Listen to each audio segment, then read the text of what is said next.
Assalamualaikum warahmatullahi wabarakatuh. Jumpa lagi masih pada pembelajaran 4 subtema 3 tema 8, yaitu pada halaman 91 tentang kegiatan ekonomi dan mata pencaharian. Ya. Kegiatan ekonomi itu tidak lepas dengan mata pencaharian. Nah, di mana kegiatan ekonomi seseorang itu berbeda-beda. Saya contohkan tidak terlalu lama ini. Misalkan orang yang berada di pesisir pantai, kegiatan ekonominya atau mata pencahariannya kebanyakan pasti sebagai nelayan.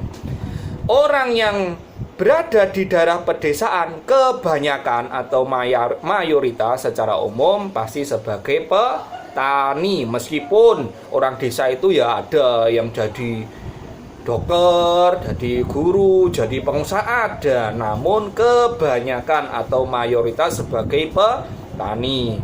Sedangkan orang yang hidup di daerah perkotaan itu kebanyakan atau mayoritas hidup sebagai atau ekonomiannya, mata pencahariannya di bidang perkantoran atau perusahaan. Meskipun di kota itu juga ada yang sebagai pedagang, pengusaha, petani juga ada. Namun kita menggarisbawahi itu secara garis besar atau kebanyakan. Itu materi IPS cuma sedikit. Kita lanjut ke materi PPKN tentang keberagaman karakteristik individu. Ingat, keberagaman itu artinya bermacam-macam, berbeda-beda.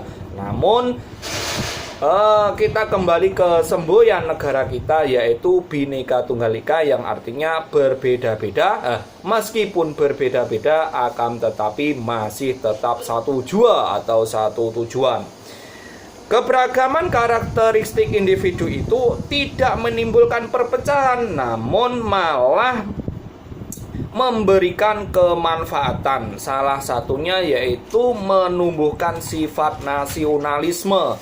Sifat nasionalisme itu sifatnya nasional, ingin berjuang demi kemajuan negara. Jadi secara umum ini. Yang kedua yaitu menciptakan identitas bangsa di mata internasional. Kalau internasional itu berarti berhubungan dengan seluruh negara yang ada di dunia. Kalau masih tingkat Indonesia itu berarti masih nasional. Nah, berikutnya yang ketiga, keberagaman karakteristik itu tadi yaitu sebagai alat pemersatu bangsa, di mana antara individu yang satu dengan individu yang lain itu saling membutuhkan. Seperti pada saat ini banyak sekali kejadian wabah virus corona. Nah, itu orang yang satu pasti membutuhkan bantuan orang yang lain. Seperti zaman ini di rumah membutuhkan bantuan orang tua. Kalau di sekolah membutuhkan bantuan guru, teman. Karena sekarang masih di rumah. Berikutnya sebagai ikon pariwisata. Lah, tahu kan pariwisata itu berhubungan dengan apa?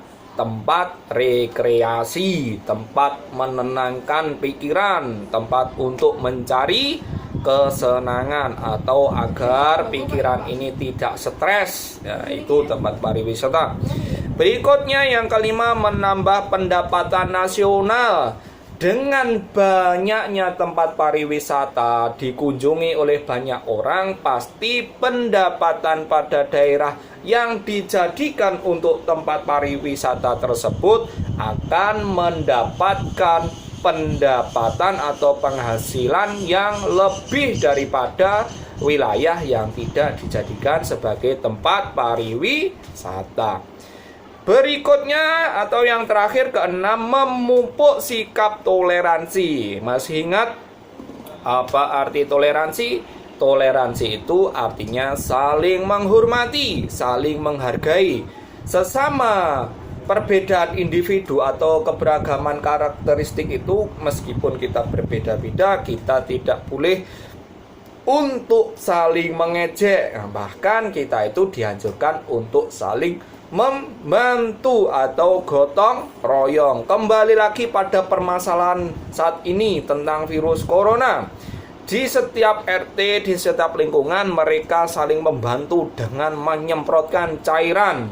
Nggih tangki kulo cah yo. Nggih tangki dikeliling. Tempat kalian sudah disemprot apa belum?